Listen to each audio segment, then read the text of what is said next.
masilo na fai ngata tale mafayo na tete na oloi mata o te pesili foya te amu o pelo ponto malo umalosi o te tete atuai matangi mafa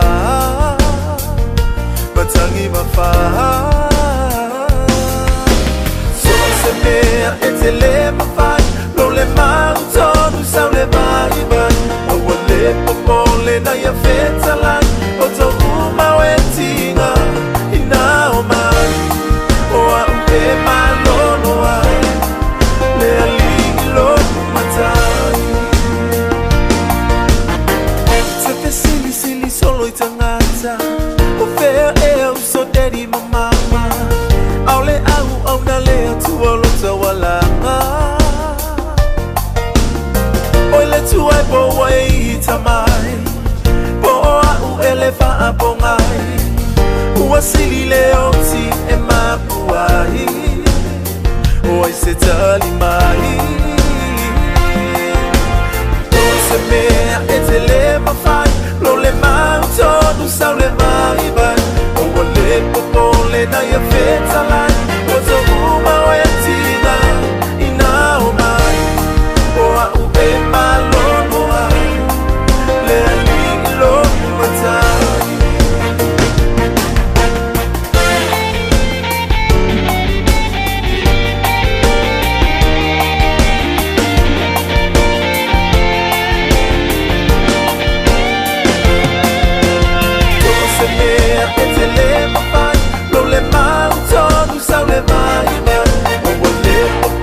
na ya fetala o to uma wetina ina o mai o a umpe malono ai le alilo so se mea etele mafai lo le manto nu sau le vai o le popole na ya fetala o to uma wetina ina o mai o a umpe malono ai le alilo se mea etele mafai lo le manto nu sau le vai o le popole na ya fetala o to uma wetina ina o mai o a umpe malono ai le alilo matai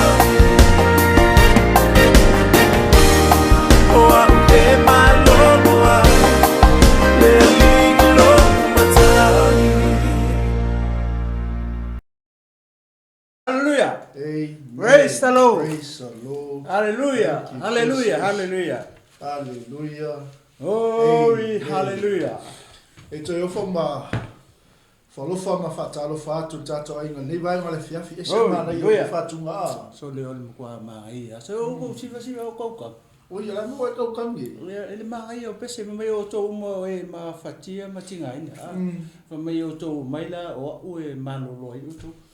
Pele naile opuna Yesu naile Mateus fultas. Foi pelo fulvan. Wow. Leo te memorize LELEI ala o e taimi e whapena leo langa nei le solo lei e taimi e mawhatia i ma whaitaia inga i fwoi lele i mea whapena na e te sila fia o ia ke Luciano e taimi whapena e le solo lei pēr soifuanga nei e le taimi e whaitaia ina ma whawhita uli e le taimi foi lele e nomo ama LELEI foi lele tai peia o le ata foi le o le sami e le taimi foi lele matua malu ia kam e sami e te ai tu foi lele ele matua le nga yo ia sami se tu lo o le taimi la e oso mai lol matang ia o ngala ka ko to ata to ai lo le ngalu le ngalu fa fati ma me fa penga ia ua oso mai la matangi e whapena ma soifuanga le ke Luciano ele solo LELEI e pea ia ele malanga mal folanga ia so uma e taimi e a fatia e tato folanga o le mangai o le a fatia o le tato folanga o lai te sila fia ma o iloa le tangata o lai wala au mai O lai wala au mai a oi le taimi o lea. Taimi o whaingata. Taimi o puponga ma taimi foi lea leua. Ua foi lea ua oso wha ia le Ia le whaulaunga ma le whainga malanga. Ia e sila fia ma ulo foi ma tātou ulo. Ia le tātou te anga i mau erso son. Pera upo le pesi. Pasta peo mea ngau o kiki au kangi son. Au ma kangi nga kilo mai a. E o fa pe para me o ke au kangi fa fu se i leo. Ari fa ka fa. Aleluia. E te fatalo fatu tatu ainga i lungo penga te langi nei vai. E le tua praise the Lord. E fu tatu e fa poponga tatu po kalame. Glory. Hallelujah. O le manava o mai benga. Amen. Ia le nei fo i vai taimi ma le vai i tu lao le uli. Au tatu i ai vai ingo le fiafi. O i ai nisi o tatu ainga le tu mga luenga. O mai a fo i nga luenga sa fenga ia le wanga ia tu moto malao. Moni ma fa ma oni pasta. E te roi mele ke loko kele upol pesi. E mawhaia ele atua mea uma. O mea ngā o kaukangi. O toi mana tua upunga. O whapero ele aila. Ele se mea rau. Iau loto tele. Iau loto tele. Foi lele aungi o kangi. Mea ua koe whaapea si. Foi lele. O ke siva atu fuala. Foi lele au koe kiki. Foi lele... Kusa koe whapea. Koe piko filo maringi roro ima. Pa umera mo roi masta. Whaftai pe o upuanga o koe whaalongo lai upunga. O whapea lo o le aila. O lea lai ei le vaenga o le pese. Le tau mai le pese. Le vala au lea. Le vala au lea whamai o tōu mai a tia o tōu uma. Ma ai keli. Ma ia whatunga. E ngā e tia o le mea ngā walenga o le kangi au ke le loa ia oe pe. E ngā ia tato uma. Oi, ia. Oi le pese o loro ka abenga i abenga le kwa. Vale kali e pasa. Vale kali e. Vale kali e. La me fa le pa vale o se ata vale. Eu la veo no sa. Vale kali e.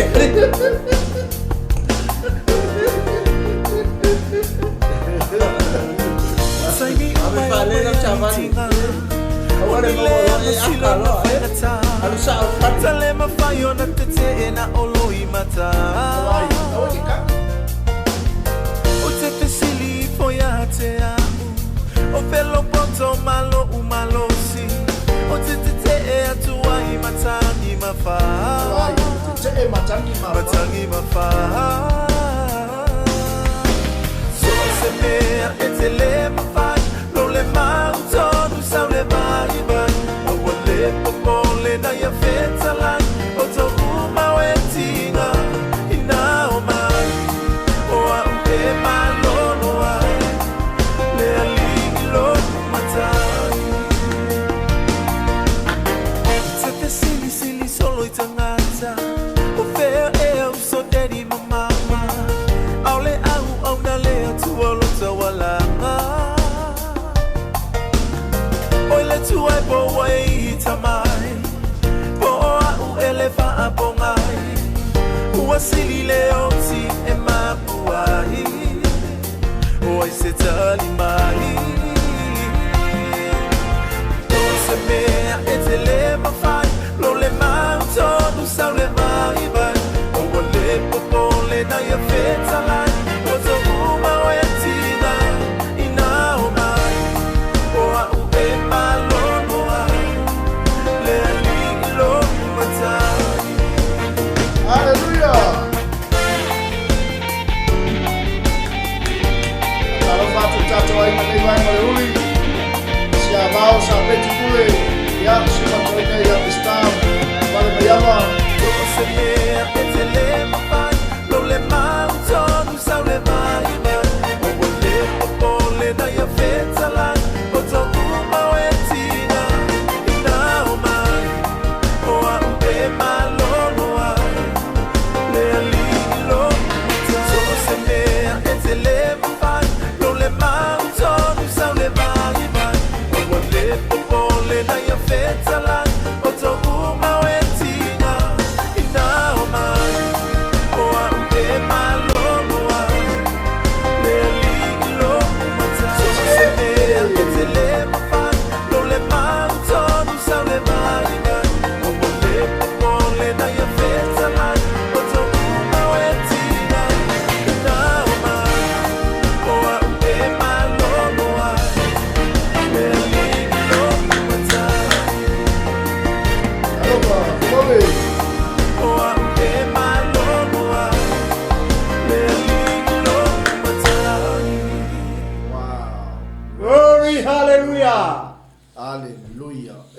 se le mana ia.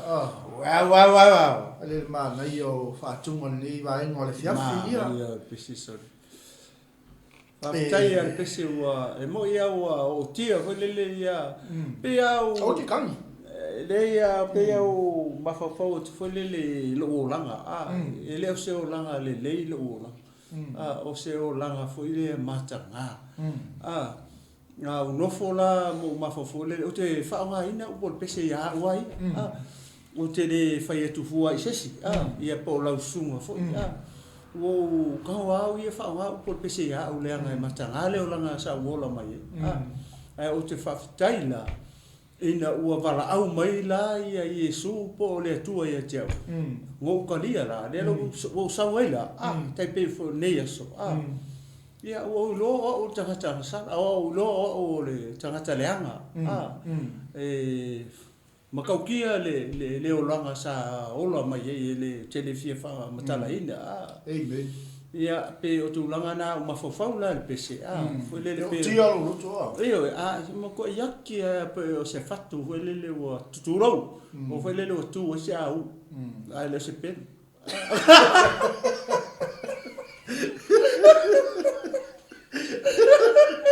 Kusa ngau sola. O le aula, ele fa pe foi tulo, ele fa pe nga sausisi o le mo kwa sungu ia wa. Mena o fa tuoi.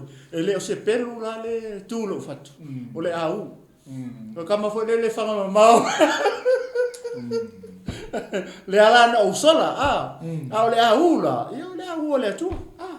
Le no la vea na lai no usala mo foi. Tai le tu le fatu. O te le lo la sunga po se au ngai kuia. Toi ma fau ia i te melo. Tau le lea, ia le tu no na lo fatu no. Ia le tu. Ia fatalo fatu tato ai ngai vai ngai fiafi. Ia. Fatua ia folole fualau faftai fatalo fatua Australia. Fatua. Suma folole ia hale Tomasi faftai ma futamai. Also for Manuia. Tamali i tovi o Paulo faftai. Ia tu ne fiafi. Talo fatu vise, talo fatu Brisbane. Uso matua fa fini le. Fatu te olua male ai. Glory, hallelujah. Futamai fatua Kalveli. Fatua le tu le vai ngole uli. Ia le tu. Fa malu asiata faftai, faftai ma futamai. Ia le tu. Ka umana te fio ai. Longo me fai lo men mena te fio ai. Mala anga tu mua Filippo faftai ma futamai. Talapeli. Manuia le tua. Ia le tua. So fai thau ia tawita mnu mai siero faftai. Ia faftai. Mia foi le tua ne vai le fiafi. Ia le tua la sunga. Nasi le lua to lolo. Praise the Lord. Ia le tua. Hallelujah. Ia le tua ne fiafi. Paulo lai fatalo fat sunga toina. Ia le tua. Mia foi le tua ne vai ngale fiafi au fiamai ngaluenga. Fei Prasad faftai ma futamai. Rosemary, faftai ma futamai Willie Sua. Ia le tua. Joshua Brown. Leo ke siano ma la fatu tu o ma Lima Faith. Tu la fiafi. Ia fatalo fatu le tua. Uso ya numia fai langi faftai ma futamai. Ia le tua. Ia ofu. Ia le tua. Talo fatu Hawaii. Sam Morgan faftai. Ia ma lo so fo Sam. Talo fatu suma fafengainga ya Kiki. Edward Fraser. Ia le tua. Ia le tua. Ia te o tangata le tua. Glory. Hallelujah. Maslen Elia faftai. Ia le tua. Ia le tua. Liti. Ia le mau faftai. Glory. Hallelujah. Peter Rangi Martin. Thank you. Ia le tua. Tipeni. Tino ke iso ne fiafi. Ia Tipeni. Ia malo Tipeni. Ia le tua. Ia o anga i lu sai lu mo tomo la ni vai ngala fiafi. Ai foi le ua fato matanga luenga le. Mo ia to le sifi a uli sifi po. Sifi va beao. Sifi va po. Ia ma alu fa solo atoa. O ni ngalo ia to upo ni fato e mafai le tu. E mafai le tu. O to umo e tinga ina i maftia ma venga fai mai Yesu. O mai e tia. Ia o mai ia Yesu. O Yesu tali. A mai a tatu fatu ma le ia o tatu anga e tu le fa wino tatu o ganga. Ia le tu ne tu la leso.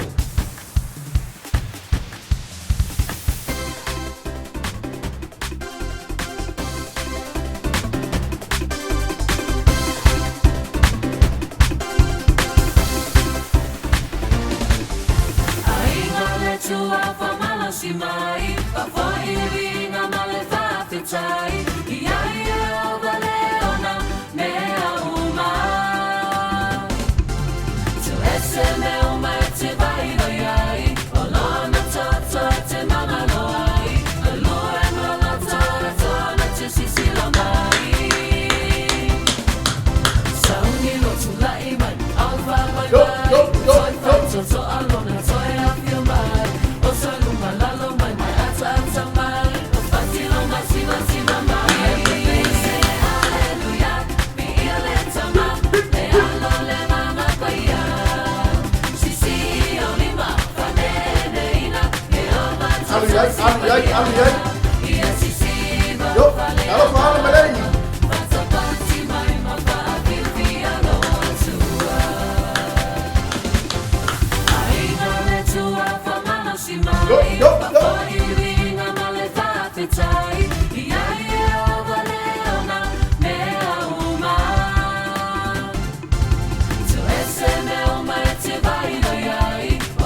Glory, hallelujah. Tu ese me te vai vai ai. Ko malo I piku. O ke malo. Ya fa fusoni. Fai akule ma ai o pese o vinga le tua. Le tofa mai foi le o tato tino. Foi le a vatu ele vi inga. Aka ko va ai ni ka kai e o fale kala. So le so le feo lolo tato le o kamanga so le va e ka va vale la. Te anu mo po. Ia foi la le ai o le winga tala foi le. O le se o le mea lai ave le malosi. Ma lai o e fia. Io le si me foi tate vai foi le. Io kamanga ele si vangi mana ma fa. Kama emo go pepe. No woman no cry. Pepe ni ki fala va pua. Ki kilo I la mo linga va I tanga ta foi le pingi la. I fo linga me pingi pa ngata vo I pule fo le. Amen. Ia ale se o nano fonga ia ita mai ta fo le. Pe fu ala le lo so ti siva le. Amen. Ke siva malama. Siva ia le fa mai tala to ina fo le pe ko fa le mai so. Siva maka kamanga siva malama. Ai le lo ole to inga taimile siva ke sian. Siva malama, siva le malama. Siva il motangata, siva le malama. E ma ko ele ma so ma fo le. Ke le ko ma isi ai la galati siva ile tua. Ile tua ia oi. Vai siva le na siva I vita. Ia. To inga siva va penga fo le siva le au ke.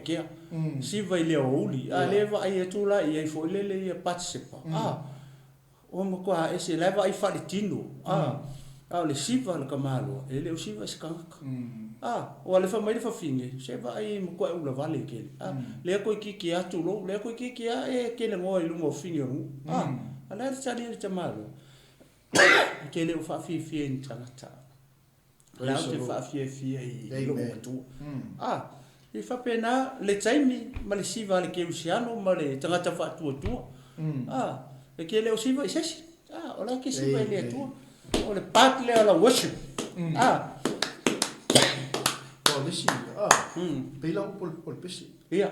Wa vea me o fa vai vai ni vai yesu. Ia. Me o ngalo inga avele vi inga ile tua. Ngalo inga avele tau langa siwa ile tua. Foi lá. Ai nga fia pung sao ngangi. Siwa i mori mo. Atalo fati ana mele ni vai ngole uli. Ia mafuta mai Wellington fa manuia le tua. Salvalasi fuyawa fafutai mafuta mai. Ia le tua, tino keiso. Lepe a inga pati fafutai mafuta mai. Uso matua fa fine leli e o keisiano nei tu la fiavi. Atalo fati hoi tuli fe va ai. Uso manuia. Nua litia ala pati hand fafutai mafuta mai. Ia le tua la suma. Peteli New Tate fafutai mafuta mai. Ia le tua, tino keiso. Asenati telea fafutai inga Ia fualau. le tua. Ed, okay, fafutai mafuta mai, Herman Loto. Ia le tua. Sioeli, Fangaitino. Ia le tua. Maurilo, Pepea. Tasi en Loto talatau, Selota en Nofo. Ia le tua. tua. El Fafengainga. Oh, praise the Lord. Ia le tua. Matango fiel ne fiafi. Le matua matango fiel. O se fiafi o whamanu yanga. O se fiafi oli leli aisia. Ia, Tato ia i le aso muli muli. Ia, o le wha ungo ngā luenga matuto ni iwa i aso. Amen. Fai foi le whatoa a matalonga luenga ni teme. Ia. Kaunga oli. Ia. Koe balu i kula umalau. Malolo i aso. Ia, vi ele tu malole unsai malole. Famalo si fe mga luenga. Praise the Lord. Fatalo fatu i la tolo i lungo le ala nei taimi. Ia, foi fai le mulo sa. Ia. Pe ona watu tele o tato pukalame ia o le tu lalo lava ia pukalame. Ia. Au sa ngale mu. Ia, au le fatu pe to. Le aso muli. Ei fa uta i uma. E fole on sa. Ia. Ia le tua. Praise the Lord. Au ate ole te vale.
Te sila fia le mea I lo loto le mea fiafi. Le ale mea ngai ta oto I lo fina ngalo le mea fiafi ta mati na tupulanga tala vou wana o le tua na te sila fia. O le ale mea mwhainga ia kale pe inga le mea nga. O la ki inga. Ameni. O la mafutanga malota ma. Praise the Lord. Glory, hallelujah. Viele tua ne fiafi. Moni mawhama oni pasta. E ngā oi lo e satani lo fiafia. Maloloko. O le loto a o tangata le me le after I sakan. Wa pe o le loto le te le upo le tua. Po le upo le malo. Kako le malama la ye. Longa winga. E saua sakan I saua fao ako. Le whamai sau fao atu I le loto tangata. Le me le after I sakan. Pawa le me le after I le li o la longi. Ngā le upo le tua. Po le upo le malo le tua. Le wa teu. I lo roto, misia o le te mai moma nefi. O le we talia ina le whaotang. We talia ina I Yesu le tupu le malo le. Le mau ke pisa koe nge. Le anga Yesu tupu. Ia, e pawala le mea le after I sakangi. O le sao e whao e se upo le malo. Mai fia, whao mai lo loko. Na te mau le matai Yesu toru fo I pesu viva. Pe a le mala.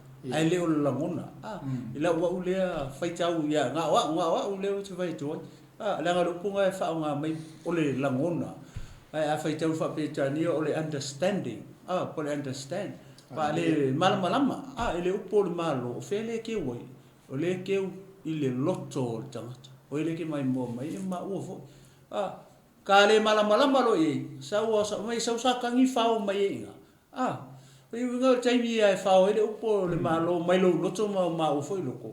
Ia oki lo makau. Le ai lo masakoi fia masakoi. Taipe o le mele o. Ia fia. Po le ai o se mea, po le ai o se mea, po o se a. Ai pau le metau. Sorry. I'm still breathing. Amen. Le se me tana atu o se fai sona loto pe ana fai ke wo o te nei por kalambe ai te wo ko vai mai wo ko o pasta pe o ko o to e se si ma wo no le fai nga malanga mali Amen. le ai ma se si tu o tu ma te le tu ai o le manga ia o le o mai o se taimi fa pena sorry ia le ke mala mai ia le te ola fia te ola fia e ke e ola foi le e te matau i le atua e te alanga i le atua e te whamanu i le atua e te vivi i le atua le ai a se mea tātou te popole ai Amen. ia vi ele tua ne fi pasta Praise the Lord. le fai foi le wa nga ia tu le tele o le mamalu si o tātou atu nu o ke ronga ko ke le atu tangata fai nga luenga le au nei lo tangata foi e fai nga luenga po ia a me se foi ia uso ma tu fa fine raua a matai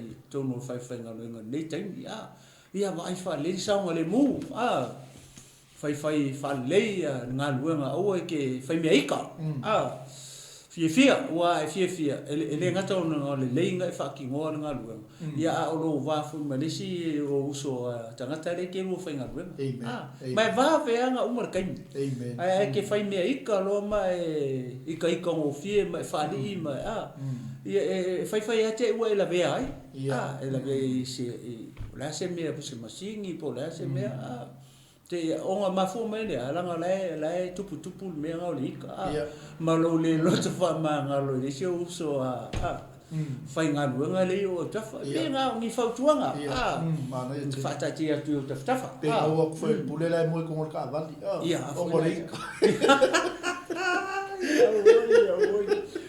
oi ka fio lai fa fera te ngata foi le la wa kuli e fa finga lo i fa nga luenga no inga le o foi finga ai lo fa nga luenga ma ai lo me ko ku mai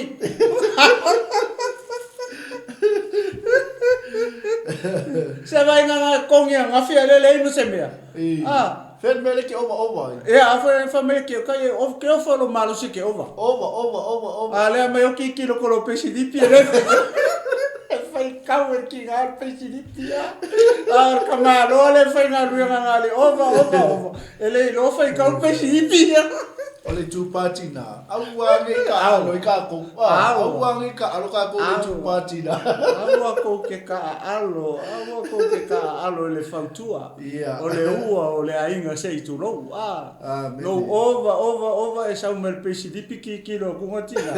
Nga fa over mai ai le aso valele ka le so coffee. Ai le ki kilo ku ele mo sei kula. Fa mai awa mai kula. Oi ka fiola, eso le ele lo ali fai ka pesi di piedi. Ele tu a matalo vati a Sara. Ya, potinava ne ainga. Malo foi nga lo ne ya so. Ya oi, ele maua oi si mia, ai ko maua oi lo pesi di piedi. Talo fatu to fine, ya. Ya, potinava ya so fu lo flealo, fa ma futamai. E ele tu ne fia. Wana ya fia mangalu le lua, faftai. Malo kwala. Tamai. E Sara tai. Aleluia. Tu ave faftai fu mono, faftai. Saito motu sapa, faftai ma futamai. Ele tu tino que viso. Ia SK tu faftai ma futamai. Toyaso amosa fesoai. Ele tu. Faftai. Ele tu le tauso ona. Ia sumaile fafengai nga ya mataia. Fatutu faftai ma futamai le vai ngale fiaf. Alo so fu mania pa. Mai fatu man nei. O mai ya Yesu. Ia. Ia o mai. Tato ho ya Yesu. Ia. Ia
Hallelujah. Vai tu lau se atua whaftai mafuta mai iwa le sa tele. Praise the Lord. Glory, hallelujah. Viele tua. Mana se visi.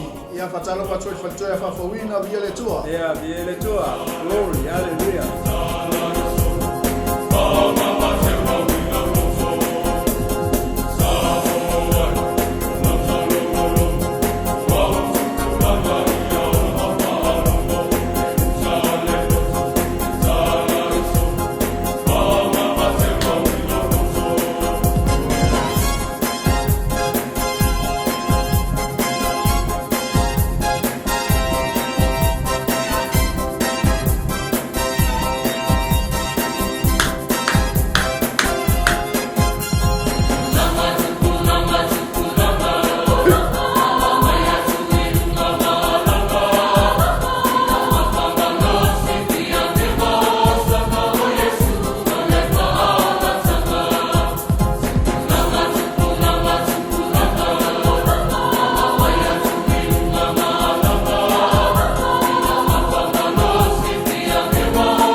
Hallelujah. Mai tato goia ke miso ia mele foi pese Leone High School la. Wow. America Samoa. So le ma ia fale aonga le aonga. Talo fatoia. Well. Tala I fei au fai faftai mafuta mai te manai tai faftai. Yeah, le tua. Fo Mase Hall faftai mafuta mai. Harry Timoteo faftai so le tua. Tele mana onga ia male moli mana ole o mai tu la I no suma toi. A wote poli. Yeah. E le tau lunga tato manai o manawa ngalwem. Yes for really your status. Ole a e sila mai ai mai mo mai ai. Ia sa alto ina de to mo mai ai a sina tu sa faftai mafuta mai. Mo fa ia ko ora silver kupe. David Paul faftai mafuta mai. Tilo ke iso malau ke visharu malau fatu tu mane viavi. Ia le tua faftai lau lango. Ia ne foi ala leu mane ala ta e manatu mo le tali tununga. Ia o lo mau atu ai ia se fa ma losi au fale nganga ia I lo so fu fale nganga ia me se foi o le tato ye nei weekend le tau ona tato ye se weekend fia o nei weekend ia te o tutupu mai ni fa la lave po ni fa no noanga pe la ve seisi pe ono afia seisi o le ainga mal fa na ia le weekend tau na malo lo le ia ma fa ta pena foi le aso le lumanai ia tato te ulu fale mai le manu le tua ia ave mai ka ko kaleni la la fa pena mai te mai mana mai ke ra kisivo au si au ka na mai le tua ia malo ia lu ai siva fale le tua amen le tua ne viafi glory hallelujah foi tina ia miliama smaika ia le tato aunanga le vai fatafe manisi tato ainga ia le tua tato tua le water flows ministries international ia le tua lo le nga lu le foi ia so ia mantele aunanga ia lo tato pun no mangalu wal fa lo teleino na malo le tua ia o le tam fai la vai na ia mo se mai malu mo oi ia se oi le te fa fonga mai le o mai anga le ngo ne ia so fai ke le o fai ngal venga esa ngalu e tono lo mo tam lo la ia o le ngana le manai o manavo ngal ia Ia se tu atu se vai malumo oi. Ia wa fo ile. Vai ai ngol nei a fiafi. Ele manava o maluenga. Famalosi wala e ngalue fe kuka wan ia dai na wala pa. Ia o te pole tau uma tato manai. Ia. Ele sa anga suma toira. Okay, so me alone for you.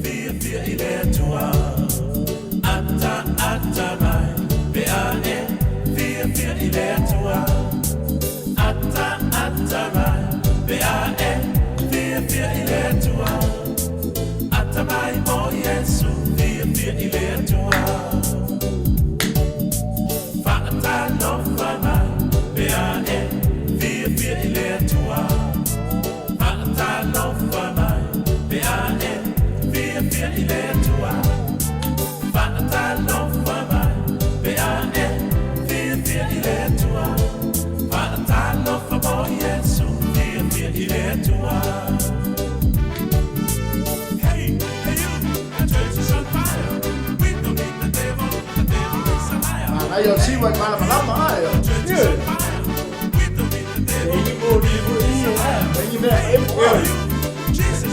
Vai LELEI lá, hein? LELEI já, tem mais sério.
Sasa tato ai nei vai mala fiafi.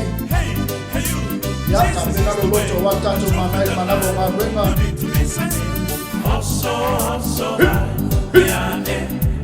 via ile tua. Oso mai ya via ile tua. Oso mai ya via ile tua. Oso mai mo Yesu via ile tua. Yo, oso continuo ato i. Silva continua. LELEI le tua.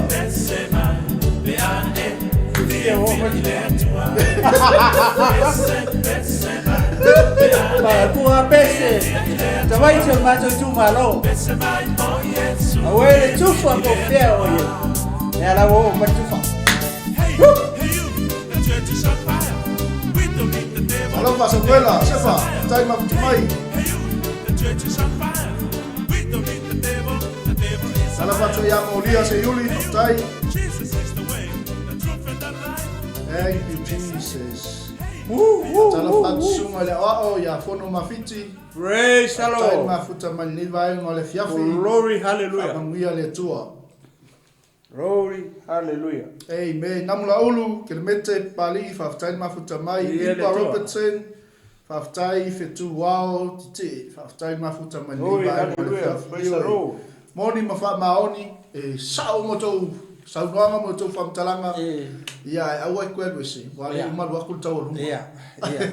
Awa se fie na olo fie mai mo mai la siba. Ai uma lo siba, ia tu so sola lo la. Tu tele fie fal ngolongo le upole tu. Amen, amen. Patalo vatu leo sa papa wina Tanielu. Talo va paptoi. Fiti sai foloi, talo fatinga, fatalo fatu tato ainga Australia. Viene tua. Ya. Ya, mas se foi lá em ali, ma le nofo alo. Aftai mafuta mai nei vai ma le fiafi. Ia koe kasi ka ko fatunga lea. Ia le Tunga o lea lava i saru mole muna. Ia o le nei lava o nanga ia mole manava o maluenga. Ia. Pai fo na o malau tau singa nei vai ma le fiafi. O le nei po palami. O se tau singa fa le nganga mo. Ia vi ia le tua. Amen. Praise the Lord. Vi ia le tua.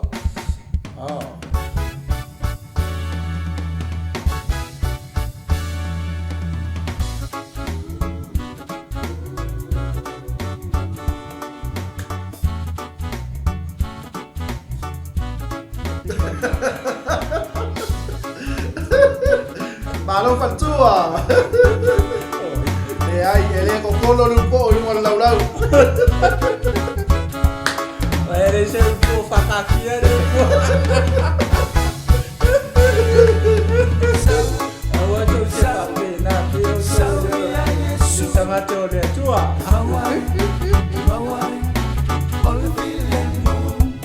Ka ko ya pese o mami. Pese o Ja, ik heb best wel een fiafi na ai lau tusi tato tusi na ul mo street. Ja, vi le tua.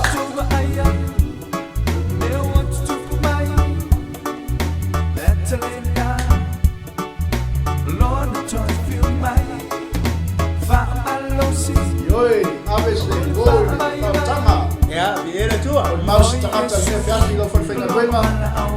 Ja. Ngal welo. Fio ngai te tala.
Tato manai o le manava o ngā ruenga ia na ia le IOANE sfulu ia le foi mua ngai sfulu matasi ia o le anga ia toli tato manai ia shea tu foi le upo le tua i boma ainga mai se o e pele i lo loto malo fina ngalo ina ia o atua i le fina ngalo le tua ni vaenga le fiafi ia ia le tua short prayer taita ma matou o mai le vaenga o le matou maftanga ni fiafi talo le li i lau faunga e te fau ai ma o me whainga ruenga.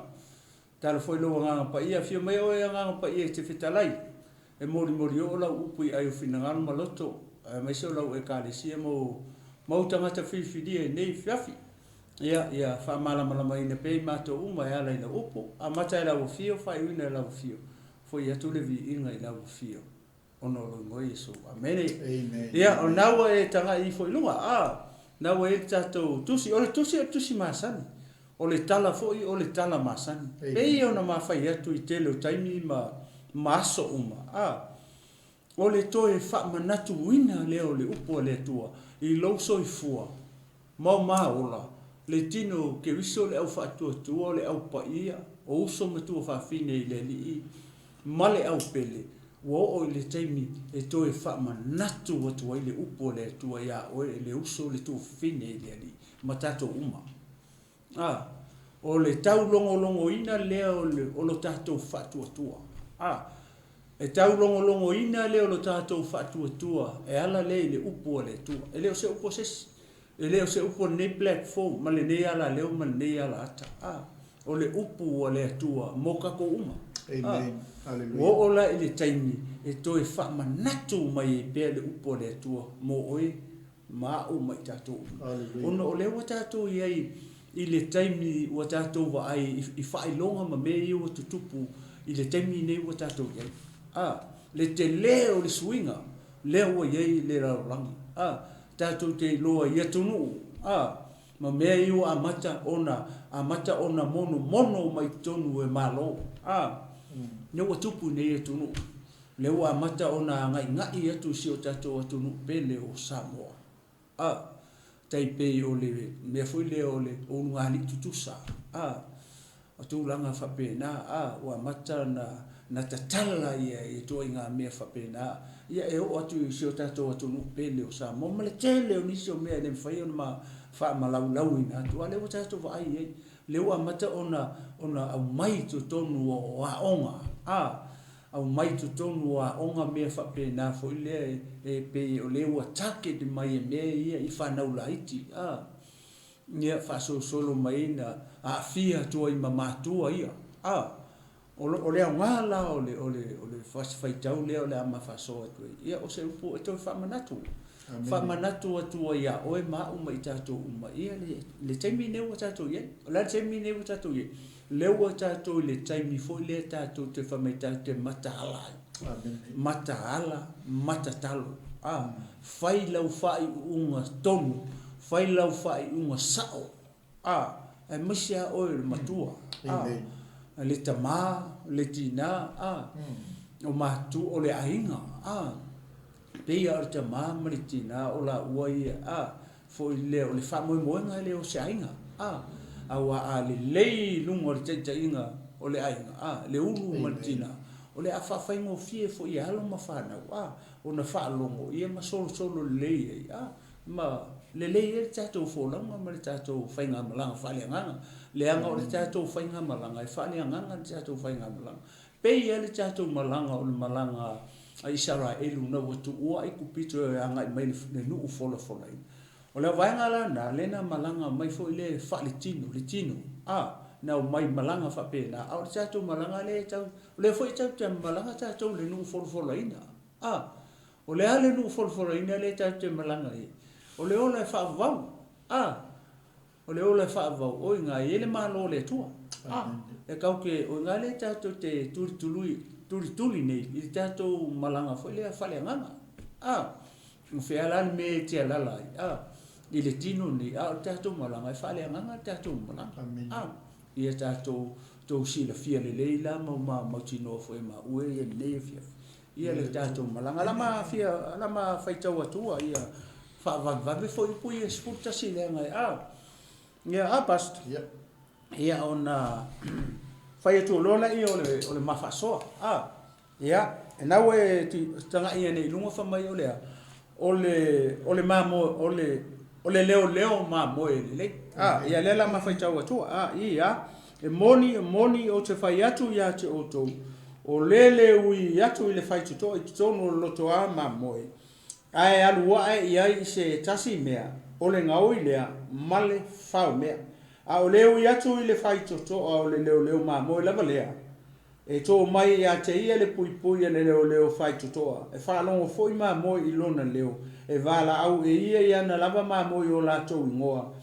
Ia na lava MAMOE o lātou ingoa. Na te tai atu foi ia te I lātou.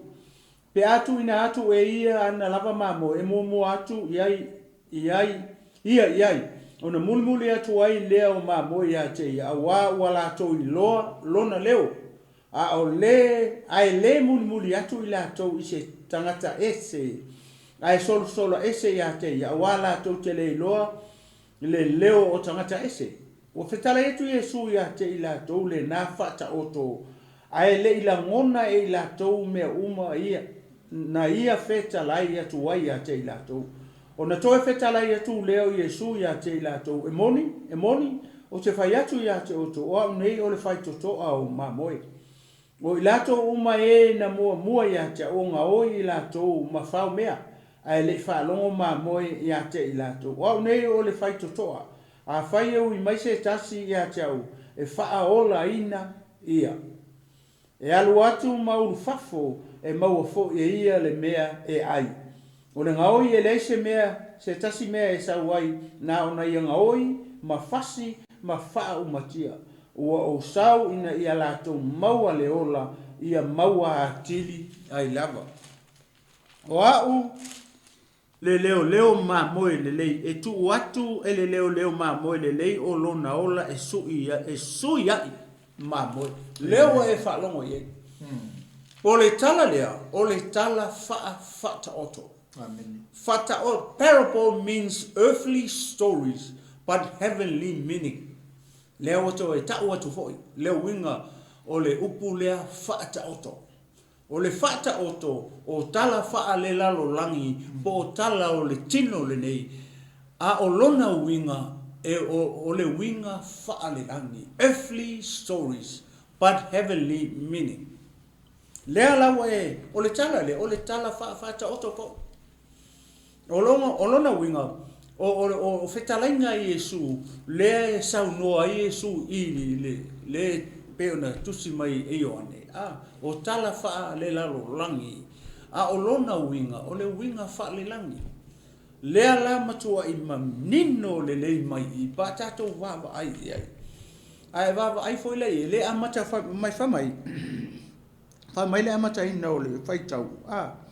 Famai o au, o au o lea. E mori o te whai atu, o le ui atu I le whai so I tonu le loto MAMOE. Ai alua I se tasi mea. O le ngaoi lea ma le whao mea. O le mea mua le tau mai I. O le ui atu I le whai totoa. Amen. A leo e ai leo utala. Whamai o le leo MAMOE LELEI. O le tala le pe ona. O matamu whaifo I whamatala tala atu e FF ni. O le tala fata oto. Parable. Amen. O le tala wha le langi. O lo meaning wha le langi lona winga.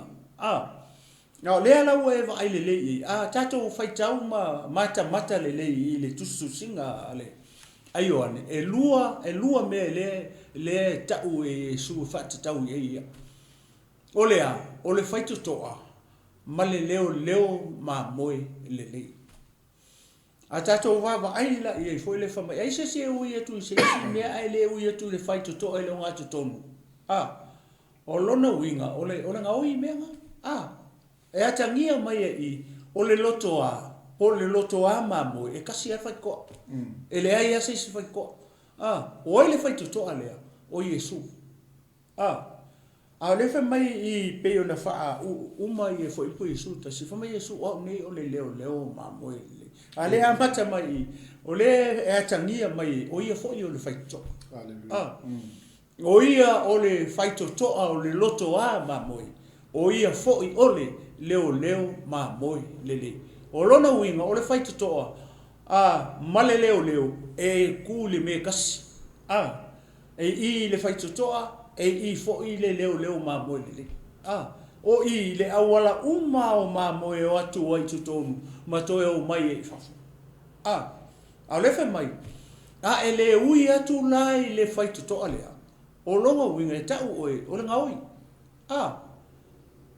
O e ngaoi. Pea whai te le ui atu I le whaitu toa. Lea lau a whaso solo mai lalo ia. Ia tu singa I le whata oto le pe o na ma whai atu fo. O le whata oto o tala wha le lalo langi. O lona winga, o le winga wha le langi. Lea lau o matua ma oki mai I o Yesu o io le fai toto e le ngata o io le fai toto ale fa uma fai po Yesu kasi mai Yesu o a unei o le leo MAMOE LELEI Amen. I lau whaafonga la ma lau sisila ma lau mai moa I le afiafi nei pe ona ma toe wha manatu atu I le tala le toe wha manatu atu I le tino ke wiso ma le upa ia ma le ufatu atu I le afiafi nei leo mako I mangingo le lei mai le afiafi nei o Yesu o ia o le whaitoa o ia fo I o le leo MAMOE LELEI whaso solo mai lo le lalo fo I le isi whai mai Ko mai le olele u yatu il fai toi tono ole ai alua e tasi me ole nga oi le mali fa me a ole u yatu ile fai toto a ole leo MAMOE lava le mangingo le a ole u yatu ile fai toto a ole leo MAMOE lava le mako mangingo le I pe ona fai yatu o Yesu ole fai kokoa o ia fo I ole leo MAMOE le mention mai I fo I pule mai o ia o le fai totoa ia o ia fo i o leo MAMOE LELEI ia vi ia le to nei fai faso solo mai le fa mai e to mai e ia le pui e to mai e to mai ia te ia le pui e le leo MAMOE LELEI e fa longo foi MAMOE I lona leo vai lelei o leo MAMOE LELEI me la le ta o leo MAMOE LELEI a o si leo MAMOE e se ama la to me le ta o leo MAMOE LELEI e fa singo la e Yesu fa mai e to mai e ia le fai toto kakala mai fai ko ai se langa la mo ui ku fai ko ma ngai ala lo tato ui le fai toto tato ui sa o fai toto ungi ka ko ui mai sisi me e ka ke ui mai le sosi me o tato le ui le fai toto ale pe tato le ui ia Yesu ke viso ia ne fa mai lo le I ole fata o to oila ngau e ui le fai toto ma e ui ia Yesu ale fa mai ngake ko mai le pui e te oi lo winga ra fa mai ia su mai lo fai to ale alu ton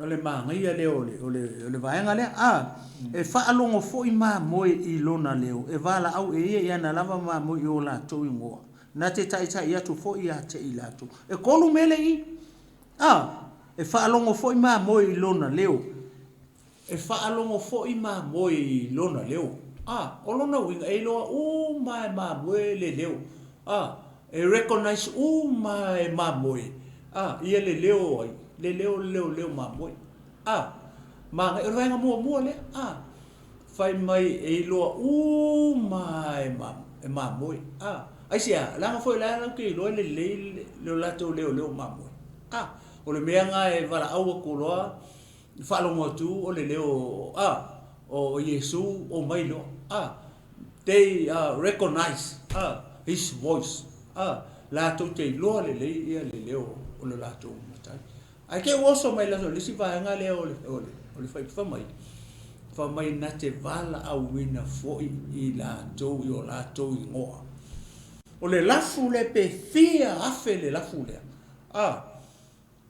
e lo le leia e leo MAMOE po Yesu lo ingoa au tato yei le lalo rangi le nei e si la fia le leia Yesu lo ingoa malo ingoa pasta fa pena o le ata tu tonu o le kalisia ke le ngata la le si la fia leo MAMOE o tato ingoa ia mai ingoa vai nga le kua ai se langa o ia na ia fai tanga tau e le ai ma se ma fai nga lafi lu mo le tu ai se langa o le tu fai le vai le ngata la ia ka ko recognizing ia le leo o le leo MAMOE po le leo Yesu awa uma fo yo na fa ingoa I tato e Yesu malo Mike ia mato uma ia to te mata mai se vanga ma va ai to ngole in mato lo le to suafa o si le fanga ati le tua ngake lo to ngoa ngake lo fo le me ngake America Hawaii Australia New Zealand Samoa America Samoa fela e si la fia ma le leo MAMOE ia I ngoa wana MAMOE ia basta la tu atu Ale vai kwere kai kai foi pui. Le ua mata mea tu fapia. Amen. Glory hallelujah. Mana ia tele me le ua. O ele fa so ni vai ma fe ele umis pa popo no tatu time. Ai ole mana ia ole mele I no ovi. Por fe ko ai Yesu. Tele. Ia, o ka ma ko se ngana fa fa ngofi. Ia longo winga ole fa me tuspa ia. Ale ui ma ka fe ko. Ole ngowi. Ma le fa o mea. Al mea le mali e penga sa ungo. Ole ku ko ngol pa ma mo fe ko. Ele o ku se si mea po ku se manga ala po ku ole ku ko ngol pa ma mo. Ia foi la. No winga ole alu wa ku ole pala au ole tu ia ke o ngi e fi sa mo. Ma ua tato uma Ia vi ele tu. Me alfa tu mo le sa ka ku fa lu ni. Sa ia Yesu. Sa u fa tu to. Onole mana ia foi mele sa pa ia ile so no ngala suma toinga matala matatala Amen. O inga fa pertania watch and pray ele ole sleep and pray Pray daily. Matala Amen. ole mana ia ole mele o kongo ia alfa so so ole mamoi o makua I fai longa Yesu ma boy lo I la ko ingo la ko mo fai ngo amen ke lo e Mikaele tu o e pe ke mi ke sa o ko kongo Mike rona ainga malo io tia fau e ora le ke mi ke e afe ko fa ngo lo fale vai lo afe ko fa fika uli ya ke oi e ke va au wa ku leo mamoi e la ngona e ia lo leo ia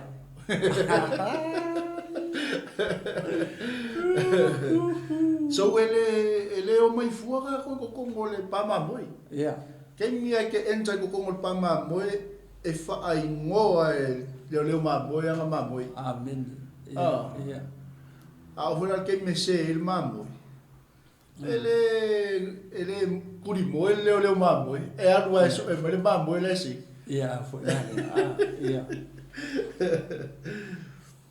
ma ia ke lea ele tu mai e wala au e ia na lava mamoi I ola tou ingoa well na te ta ia tu fo ia te ila tou ko vai ele ngaka e ka leo mamoi ai fa ingoa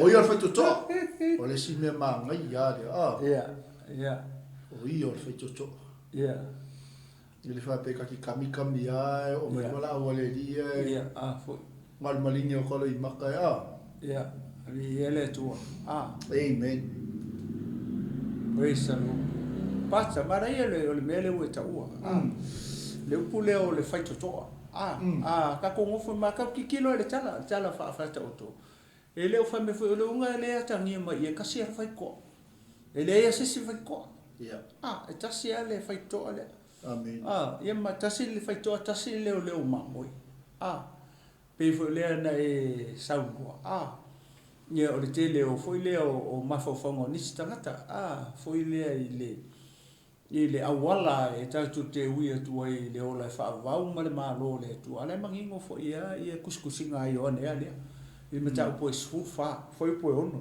fa mai o unei o le ala upumoni maleola ele alua e lava se tasi ile tama pe ale ui mai ia te o ai le kako awala ile tama o Yesu oi o ia o le fai to kasi alu tatu fai to ile tama po le tu pa ia o Yesu o Yesu fai to langa vai le fai mangingo le mangingo le I o ia o le fai to fai la ese si kanga ka uia ese si mea po ese si o le ngau I mea ma amen o lona winga tangia mai o le fina ngalo le atua o le kasi al fai koko ka ke uia ko au wangi ka ko ui sisi fai koko o le ala tangia mai foi la I e ka ke le ui I le tamai se luku se tu ro ne fefi o le luku le se fai koko I le tama e le se fai koko ai se ele anga le o se ala ele o se awala ia le luku ele o se upumoni ele o se ola o le mea ngā kau ke le ui e tu e luku a fai wa whanga mai le fefi nei na fai o ese ma fau pe na se tu lo nei fefi o te tani tonu e ti ngā le upo le tu ai se ele anga le upo le tu o le upumoni ele fa alo fo ile le upo le tu ngai te ua manua se koko si o maka mai le fefi nei a fai o ese nganga fa pe na ia te oe o e mai mo me le fefi nei o e fa longo mai ele tufa ina tu o le upo le tu o le upo le tu ele fa ka fa sis le anga o le pelu e fa tau mai o le tu o fea le me ui e tu ele pelu le o fea le me e luatu pelu le a fa ina e se fina ngalo tis fa fitai le tangata natali fa fitai le tangata loto mo fa maua lalo lona loto sa mo mana fa fonga nei fia e leo se loku e leo ia le tatu au wala I le tama o ai o Yesu o le fai kokoa o Yesu e leo se loku o tatu o le loku o kako o le messenger o kako e vere fe au lea longo I tangata le fai tutoa lea ia male leo MAMOE LELEI lea o le tatu fai tutoa na o le tatu au wala na ia tama pa ia le tua pa ia nga le mangingo le fo tu singa ione o upo Yesu o nei o le ala upu moni male ora e le alua e lava se tasi ile tama pa ia po le tua pa ia pe a le ui mai ia tau o le ko kala Yesu ia o ile ka ko awala o Yesu o ile fai tu toa o Yesu o Yesu o le ala o Yesu o le upumoni o Yesu o le ola Hallelujah. o Yesu ola le ekalesia ke wis o le ale mea le ekalesia na fai le ale mea le ekalesia na fai na ma ngalo I se anga sala atangata le ekalesia ma se mea na fai le ekalesia le ai o tatou le ekalesia o tatou le ave feau tatou te longo ina la le feau le ia past se auto fa popo tu le ia le tu le mana ia tele melo ka fai me fa solo ele le una fa pe atu na tu e ia na lava MAMOE e mua atu ia ona tau muli se le ma ia ama ngai o tu singa la pastor mai ele e mua I lumo MAMOE e mua atu ia ona muli atu ai leo MAMOE ia te ia wow la to I lona leo wow ai foi lá ile o le taimi e loa e MAMOE leo MAMOE o le al ke lo isi leo e le kai koe muri la ke loa le ni loa le leo la ko kai kai they recognize his voice mai malo lo le ia tato umma vai po o le leo MAMOE na te muri ai po se leo se kalanga le in I recognize singa la le leo MAMOE e ke muri ai kasi alo fa lo leo e muri la ngale foi mention mai lalo si tangata ia le nga so la ka nga oi amen le nga mua mai Yesu vai le nga mua mai ia me le anga sala me le anga le se ia le aro langi o le leo nga le nga se la langi mua o nga se le nga se ya kamai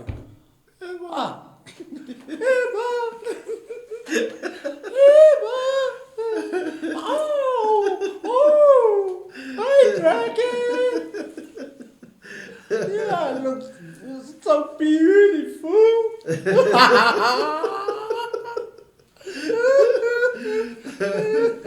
Malo, ia ke ia. Se le ia. Ia le tua le fia. Wow, como lo le pa. E ke fiu e ke le wala no e ke le e ke mi. Ko ke le au le. No fia ka lo manga maka era nga le MAMOE. Ia a foi la. La le ke le o si le. Ele kai koi muli si. A foi la le a. Ah. O ke me maka koe fai ngoa. Mai ai ele muli atu ila tau se tangata esi. Ngala. Ai sola ese ya te ia. Wala tau te leo tangata ese. Wala leo le a. O le leo MAMOE. Ma le leo tangata ese. Amen. Yeah. Wa fetala ya tu Yesu ya te ila tole na fata oto. Ai le ila mona, wa ile ye. Oh well. O se si upu pe ona fa so te lo te. Ai le malama ila to. Yeah. I mea wa ya fetala ya tu ya te ila to. Ona to fetala ya tu lo leo Yesu ya te ila to. E moni o te atu ya te oto. Yeah. O nei o le faito toa o MAMOE. O lato uma na mua ia te au. O ngā oi lato mawhau mea. Ai le whaalongo MAMOE ia te i lato. What a story, yeah. What a story. E se le māngai o le mea lea. Māngai a ke le vaenga le lua leo. Lua leo tau mai. Le leo la le tau mai ifuma le leo tangata leo le au ngā oi. Le mea foi le pasta foi le manga I pa a fai tau I foi upungi. O le lo le lei o le MAMOE o e ma o mata to le leo o ma le siu fofonga o le tu. O tato wi lo le siu fofonga o tato o tu mai Yesu Kristo le vala o mai tato. E fiu la kama le ka fa la ka ko I longa leo. Ke tato te I lo le lei ale leo se. Le manino al fa matala mai. Le fa longo I MAMOE. Ma sola e se langa la ke le malama. I le leo o tangata ese. Po leo MAMOE leo ke leo po se leo MAMOE po se ai MAMOE kamare. Leo so mai. Ia vi ele tua pas. Po se ngoi MAMOE. Ia. Po me ape ke leo se leo MAMOE o le ai MAMOE. Ia le tua ke lo malama nga. Ia vi ele tua. Mai le fai po iwa. O au nei o le fai totoa. A fai e ui mai se tasi e te au. E whaau laina ia. E al watu maulu fafu. E maua fo ia le me ai. Wewa ia le maanga ia le me ai. Ko kongo le pa MAMOE. Ia. Sao le fai toa. Sao ma fai koa. Sao le leo te whaalongo ye. Sao ma le leo. Mai whaalongo le ye ilo mo e wala umelo mo. E ke o pafo kuma le pa MAMOE. Ia. E ke mo wale me ke ai ai. O le leo le whalongo wa pasta. E le a whainga. Sisi upu whawhingo fi. Ia. Mai ea. E whaolaina. A whai e ui mai se tasi a tea. E whaolaina ia. Wow. A whai fo i e unu whafo. E maua fo i e ia le mea ai. Mea ai. Amen. Praise the Lord. Mana tuala, o le tala le pe ona mawhai etu, o le tala whata o tia. A whaile ke kalikongu I earthly stories ia le kaukala I Yesu. Wei lo le mea le mini, le mea le whaleanga. A whai, I le whai upuale, I le whamai o neo le whai tuto, a whai e ui mai se tasi atia, ue whaau lainga.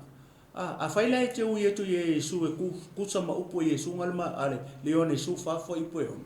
O nei o leanga upu moni ma leola e le alua se tama e fonga le refer ele foi pule fe kau ele foi mai foi pule a fai ui mai se tasi ia tia o le ala le fa mai Yesu o le ione su fa foi pune foi pue ono o nei o le ala ale fa mai ko mai ui mai se tasi ia tia e fa ola ina lea a e ui la ia Yesu e kusa male Male mata po su fa fo I po ono o lona winga o oe o le tangata ua fa ola ina I fea le fa mai e alu atu maulu fafo e maua fo e ia le mea e ai o fea le mea le e ke ulu fafo e o fea o le ola e fa va le mea le I tama le ke ui e ko yo o mau ai le e mau ai la mea ai I fea I le langi langa o tala fa fa o to ta fight, this is the earthly story,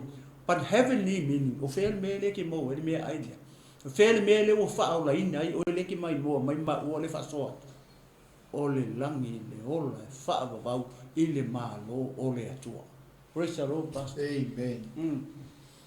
Ana ia mam namal nga ba oh ia ele tu o ngoi ele se tasi me sa wai na ona ia ngoi mafasi mafa matia o sau ile ia la tu maua le ola ia maua tili ai lava ia mafai pula sumatas o au le leo ma mo lelei e tu watu ele leo ma mo lelei o lona ola wow ia ma moi wow e pas e fa mo mane fa pi lua ia ta luma pi ele tu ne fefi ya lo ia lui aleluia ke lo ke mi ke u fa le feitoto le fe mai Yesu o io le feitoto e ke le ko e polonga e ke le ko e kai mo fie si fa fitau le ranga ni ta sea me e mo e ele me ai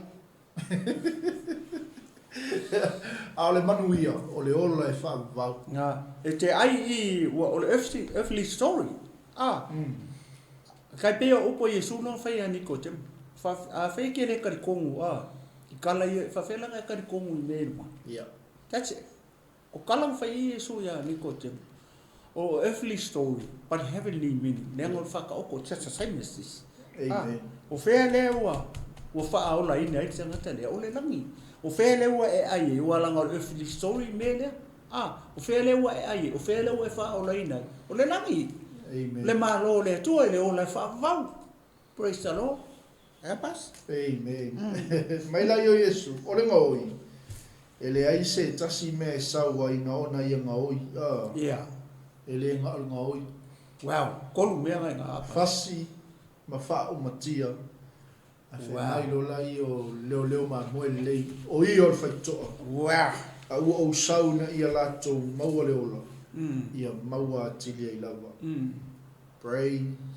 the Lord hallelujah Ola hale maka ukia o le sau o le laulangi ke mingi e mata utia fo ile ngai oi mai o le tua malona nganga pa ia le ke mingi aisea langa fina ngano le tua ia fa ola inga mo amen ai le saula le tua lo mai toto e fa ngai le tua le stamata amen e fa ngai le tua le fisia e fa ngai le tua na uauna e fa ngai le tua perfecta e fa ngai le tua fa evangelia wa fa ya onga tu spaia ya ke o mai le ola amen glory hallelujah matala vi ele tu pe ka ko ki ko kongo le pa le ai mo le si le ola le sa o I ale le si leo le sa fa se e fa tai o mai o recognize MAMOE le leo MAMOE amen vi ele tu Mai la o leo MAMOE le e tu watu le leo MAMOE le o lona ola e sui ya ana MAMOE wow praise the Lord tu lo la suma taina awale fa tai pasa lo singa tato po kalame ki kilo I le ata le o le ata fo I le fa le tino ma le ata fa le nganga le e mo I la earthly story heavenly meaning that's fo le tu fa le nganga ai ki kilo la I tangata le fa mai le ko me se le mai I su ia tangata le nga mua mai o le ngoi manga kua lenga mua mai le tula fono mua mai sa kangi lenga sa fa se tangata e sa ula Yesu o mo ko kinga inga tangata I fainga ka ale tangata le fo le sa nga o I fasi fa o makia o kinga inga tangata mala langi ato I fainga la ale tangata le na mua mai pole nga o e sa kangi o le mini ya sa kangi fai mai o le ngaoi e le se me na sawai o ia na ngaoi e fasi ma fa matia a fa mai lo la Yesu ma muri mai la Yesu le mangingo le tangata le nga mua mai o le ngaoi le nga sau fai me e to o le ngaoi fasi ma fa matia le menga le nga kupu ya ka ko pat me fa fe kai la ya Yesu po leo MAMOE lelei po le fai to le alanga sau ka usao mai a ne mea ngalenga sau whamai whamai o sau ina ia lātou maua leola ia maua atili ai lawa kasi le mea ngalenga sau Yesu ele kasi se mea ngā whio mai Yesu uma upo le ngangana le mwhain whamakala le tele ma le ano anuai o mea na mafu ai na sau ai Yesu uma upo tangata uma le loa uma upo le ngangana le mwhain whamakala le tele o mea na rai na mafu ai o na whio mai Yesu kasi la le mea le menja Yesu na o sau ina ia o tau maua le ola ma ia maua atiri ai se akalu ai la le nga oi le nga sau mua e sau la Yesu ma ko i kele o tangata wanga oi e le kama le mafasi mafaa o matia le ala na o sau ina ia o tau maua le ola ma maua atiri ai la ma le fai ko su tasi le fa uma tu ai fa mai le ala o ka usao mai Yesu o ia o au o le leo MAMOE LELEI e tu atu ele leo MAMOE LELEI o lona ola e sui ai ana MAMOE o kova ai le meta o leo MAMOE LELEI o le tu ina atu o lona ola kua i kua le hola leo MAMOE ina ia sui ai la o ele te mai mua mai mama ua ia matatu nei fiafi wa e sila fia wa e fa longo so ia o le tala ma le toi fa manatu ini nei fiafi ia tatu tu mawe amen awani e o kako koyo ese ma o mai ta ofi maulo fa kua o le ale mele wa o awina o mai fa longo ia ta ofi mau le leo nga wa fa longo ia awangi ko fa se inga o sisi leo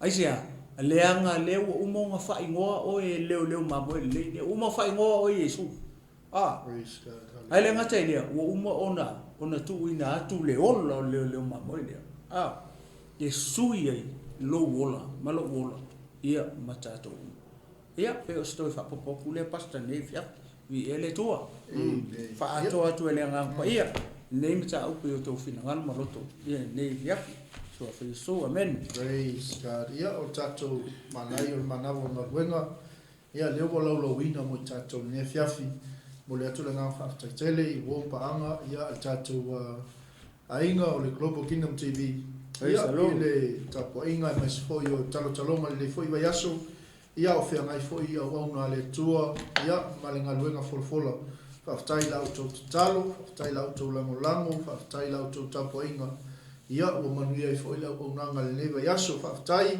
ia o lo to lau fonga fia o le share inga o tato por kalami ia le ngata ia o lo to talo tai ia le tua le fiafi ia o lo ia inisio tato por kalame o lo bulbul mai ia o le afa mai atu tato manai nei vai ngale fiafi ia pe o tato fasoa ma tu fa le fiafi ia o le o ia ile tau lungo tato manai Israeli tatas ia o no to telo ila to o lo mai la to mo na ia le ngata pese ia o le now mai foi na ia sa atu toina ia wale tau lunga ina o tato po kalame nei vai ia fu le lo foi no uso ia nela le us mai ala o boa a foi ngai ke malosi a wa foi le ia fiafi ma le fia mai ai ma le ai ngole fiafi o sa eu so kuka tato fia o tato tau lunga nei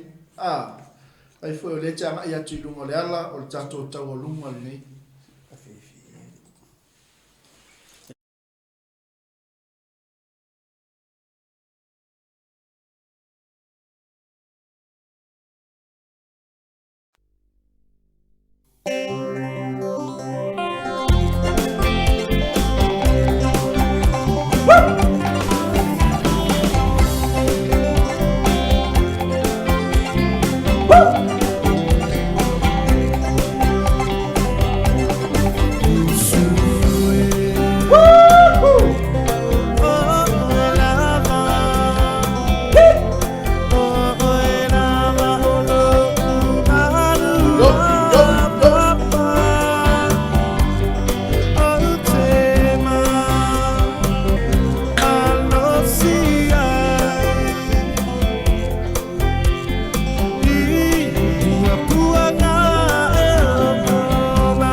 sa lo chole.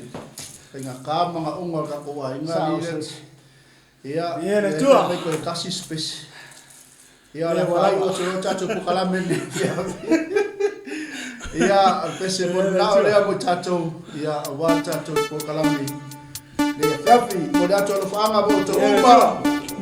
Ia fa manguia le tua le fiafi.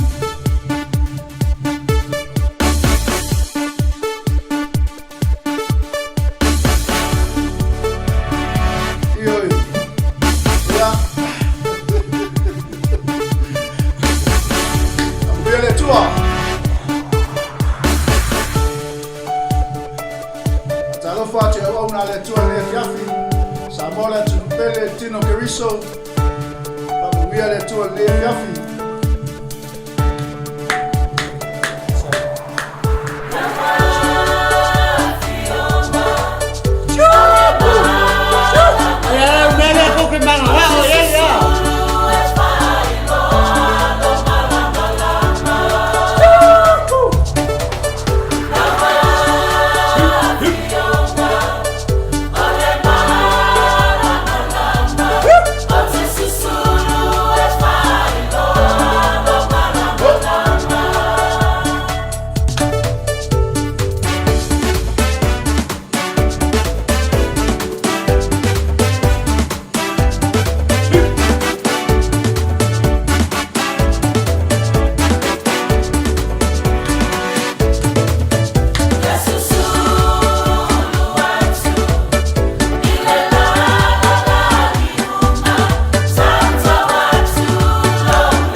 Aleluia. Ia le tua ne fiafi ia. Tato tau lunga na le fiafi Samoa tu pele. Fa mani e tele le tua ne fiafi. Ia le fere fo ima. Ngaluenga fa wau. Ia I tono mauto malawa mas foi la tolo fe ngai ngaluenga. Tato tu fo lava ia so pe masamia.